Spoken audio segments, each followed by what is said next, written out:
Hello, my friend. Stay a while and listen. What's going on, guys? It's Filthy and I'm back with another video. Happy Easter. If you don't celebrate Easter, I hope you're having a good weekend anyway. I thought it might be a good time to go through the 3 god tier builds of Season 20. So these are 3 builds that have all cleared over GR137 or GR137 and over on the EU server, which is absolutely bonkers. I've done guides on all 3, not necessarily in their current iteration, but I will link the guides that I've got, and I'll put some gameplay up just so you can get a feel for them. And obviously builds function much differently towards the top ends of the leaderboard, but I thought it'd be fun. We'll go through them, look at the skills, look at the gear, and yeah, take it from there. So before we jump into it, welcome to anybody who is new. Hit that subscribe button if you haven't already done so, and as always guys, a thumbs up means a lot. So just before we start, honourable mention to Woody, who's just missed out with the monk on a 135 clear. This does look quite interesting. I did a POJ guide and someone did actually mention this type of build. It is the monk, but you're going to take the fist weapons. Now you don't have a spirit generator in the build, but you do get this 200% maximum damage window. And at that point your spirit starts draining, so you've got to be really careful with your timing here, and you need to basically get your cold convention cycle up and all of your flurry stacks. So I might try this, I probably won't, it does look a little complicated, but yeah, pretty good effort, 135, but does just miss out. So taking the first spec is going to be probably the easiest, I'd say, for a newer player, and that is going to be the Barbarian. And it is no surprise, it's whirlwind. So this is cleared 137, which is obviously pretty good. It is using the full season theme, so you've got triple rings in here. So convention for loads of damage on your physical cycle, band of might giving you 80% toughness, which is obviously pretty nice, and then a zodiac doing most of the heavy lifting on your cooldown. It is a full 6-piece Wrath of the Waste. You're going to take an Ambo's Pride for applying rend with whirlwind and crunching rend's damage down to 1 second, so huge damage increase from this item. Other weapon is going to be a Doombringer. This rolls with physical percent damage, which is probably why it's been taken, and also Lamentation Belt, which again multiplies rend and allows it to stack twice.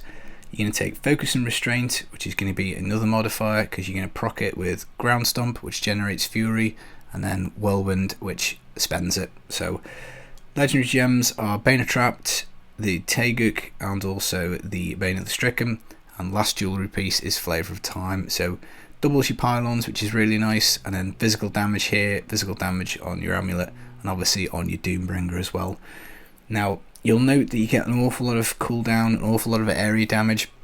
Generally speaking, until you get to the absolute upper ends of this game, you don't need area damage on Whirlwind because you have to manually cast rend to benefit from that. You're also going to take Mortix Brace. This is going to give you every rune on Wrath of the Berserker. It's a nice 50% damage reduction and some life per fury spent, which is pretty good. But looking at the skills in full, you've got Rend with the Bloodbath rune, extra damage, gives a kind of area of effect to the Rend, which is nice. You're going to take Whirlwind Wind Shear. This will generate Fury for you when you hit, so whenever you hit something you do get Fury back. Ground Stomp Wrenching Smash, you're going to use this to group enemies up and proc your Focus and Restraint. The Wrath of the Berserker, you get all the runes, 50% extra damage when it's up, which is why you've got so much cooldown that you're gearing for, and the Zodiac. We're also going to do Battle Rage and then the Swords rune. This will give you some sustain, keep you in the fight a little bit longer. And then you've got Ancient Spear Rage Flip, again another grouping mechanic so you can group everything up and smash it down. All res gems in the gear, just basically try and keep yourself alive. And then passive wise, Boon of Belcathos eases that cooldown on the Wrath of the Berserker, takes 30 seconds off it. Ruthless, which is more damage against enemies below 40%, super handy for Rift Guardians when you start going higher and higher. Then we've got Superstition to buff up toughness, so a bit kind of like elemental resistance, obviously synergizes quite well with the all res gems. And then we've got Berserker Rage, so when you're near max fury you're going to deal extra damage. Again, you know, you're going to be at max damage pretty much most of the way, provided you've got any kind of density, and yeah, you'll have it for the Rift Guardian because you've got the Wind Shear rune on. So pretty good, I like this a lot, played it a lot last season. It's probably been what I've played probably the most so far this season, but early days, so we've got a few things to branch out into. Now in second with 140, and this has been here for a little while, this is a Crusader, and he's going to be using the Heaven's Fury. It's a holy shotgun, which is kind of nice, but it's different because obviously we've got the cube open, and it is going to be triple shield. So normally speaking, the set bonus will give you a huge damage increase, and then you've got the Fate of the Fell. This normally goes in the cube, but it's going to go on the character. It basically gives you extra raise on Heaven's Fury, and obviously that is juiced up pretty much by the set. And normally you'll use the Shield of Fury to stack your shotgun, so that can go up to 600% once you hit 20 times. But you're also going to get some extra ones out because you're going to take the Ivory Tower. So whenever you block, you're going to release a shotgun blast. So obviously block chance is really important. So with that in mind, you're going to take a Justice Lantern Ring, which is going to give you extra block chance, and also pretty decent damage reduction based on block chance as well. You're going to take block chance passive as well. That's going to buff that up. Blocking is also going to activate your Akarat's Awakening. So this is going to help again ease cooldown burdens for you. So again, pretty nice kind of synergy of those things. Rogue in the cube obviously to round everything out, because you're also going to take Crimsons. This is another damage modifier, which is great, and it really helps with the toughness, because resource cost reduction equals toughness, and you're going to be taking Laws of Valor with Unstoppable Force, which gives you, I think, 50% RCR. So again, another really handy toughness item. Now you're going to take Braces of Fury. This again is another multiplier for your shotgun. It only applies to blinded, immobilized or stunned enemies, and you're going to handle that with Debilitate. So Judgment Debilitate is going to cover that. So skills in full are going to be the Fist of Heaven's Fissure. This obviously gives you your kind of charging up effect of the shotgun, so it acts as a multiplier. It doesn't do any damage itself, and it also is a way of getting damage reduction, which is inbuilt to the Valor set. This Heaven's Fury is your damage dealer, Fires of Heaven. You've got Iron Skin Flash. This will give us a 50% toughness and also an increased move speed buff, which is nice. And then the only other one we haven't covered is Akarat's Champion, Prophet Rune, extra armor, extra cheat death, and extra damage when it's activated. So again, cooldown pretty much going to be pretty important. You're going to want to get it everywhere you can, just to make sure you've got as much uptime on that as possible. Passives wise, you've got Heavenly Strength, so you can allow a two-handed weapon on the character. You've got Finery for extra strength for every gem that is socketed into your gear. Covered this one. And then Holy Cause, I think, gives you extra holy damage, and I think it heals you per holy damage as well, so a bit of sustain there. Again, Flavour of Time, this will double your pylons. You want holy damage on this, holy damage on your braces, cooldown gem in the helm. And I think the only other things we've got to do is Legendary Gems, which is the Esoteric, to give us some extra toughness, elemental resistance. Stricken, obviously push build, you're going to need Stricken for the boss. And then Mutilation Guard, which is going to give you a melee damage reduction. Pretty nice. And then when you're below 50%, you can get the hell out of dodge and move through enemies unhindered. So pretty good build. I played that last season quite a bit. It is fun. I do want to roll a Crusader and check it out. I do like the blocking mechanic. Obviously it is more fun to play it in a kind of active style, but this is kind of like the best of both worlds. You kind of like gluing the two versions of shotgun together, so I do want to try it, and I probably will do soon, but I think at the moment Demon Hunter is winning the vote on the channel for what we're going to cover next. But in first place, whopping 143 clear, is the Mundanugu Witch Doctor. Now, I did a guide on this yesterday, so thank you to everyone who commented and helped kind of expand on the explanation of how the build works, and really useful comments. That was really great to see. But this basically is Spirit Barrage. So 2-piece Big Bad Voodoo follows you. That's great because the Voodoo with the Ghost Trance rune is going to give you 20% damage reduction as well as a 5% heal. Also gives you move speed, keeps you nice and nimble, so that's pretty cool. 4 pieces damage reduction, and then 6 pieces Mega Spirit Barrage damage. That's also juiced up with the Barber in the cube. So instead of dealing damage directly, you kind of build up your level of damage. When you release it, you get this 500% multiplier. So you kind of need to juice your phantasms up with this. You've got the Sacred Harvest on the character for 10 Soul Harvest stacks.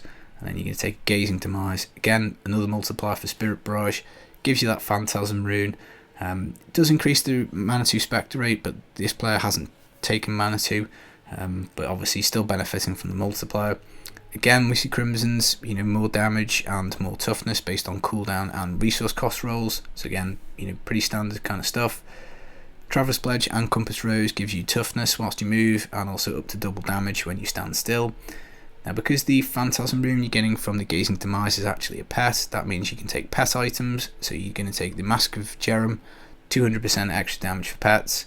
Enforcer Gem on the character for, again, more pet damage. Bane of the Trapped, more damage. And also the Stricken, which, again, mandatory for any kind of push build, really. Ring of Emptiness is going to give you 300% damage, provided you've got Haunt or Locust Swarm off. You're going to take Pestilence. This basically spreads the Locust Swarm around the screen for you.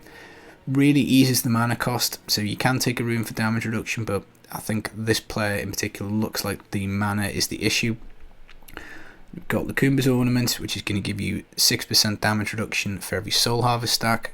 We get 10 for the Harvester, so that's 60% damage reduction. The rune on Soul Harvest is Languish, so that will give you extra armor. So you get extra intelligence with this skill anyway, so extra damage and toughness. But the extra armor at 10 stacks is 100% and is absolutely vital to staying alive, so pretty good.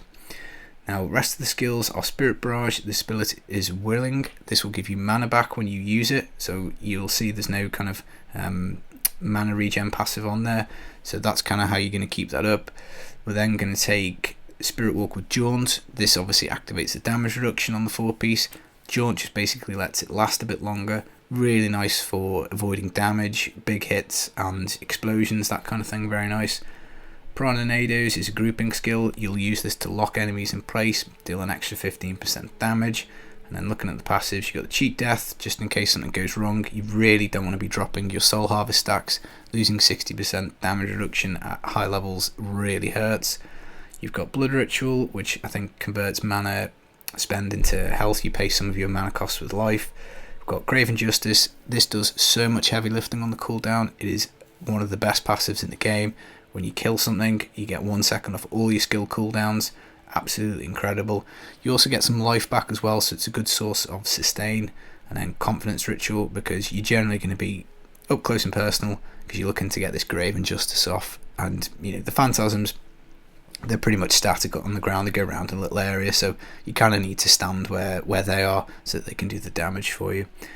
Now, I would say I personally haven't found this build as squishy as some people have. I think it's pretty good as a casual build as well. I do think this will get nerfed because if you look at the benchmark that Blizzard have set, you know, they say 135 with about 5k Paragon. This is, you know, quite far over that, to be honest.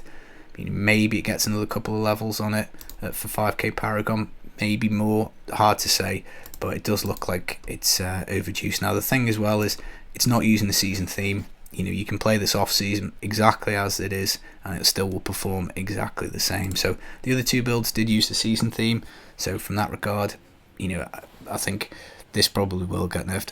I'm not necessarily wanting it to be nerfed. I enjoy it. I think it's a good build. It's fun to play and it looks pretty cool. So I'm absolutely completely fine with this being the top build.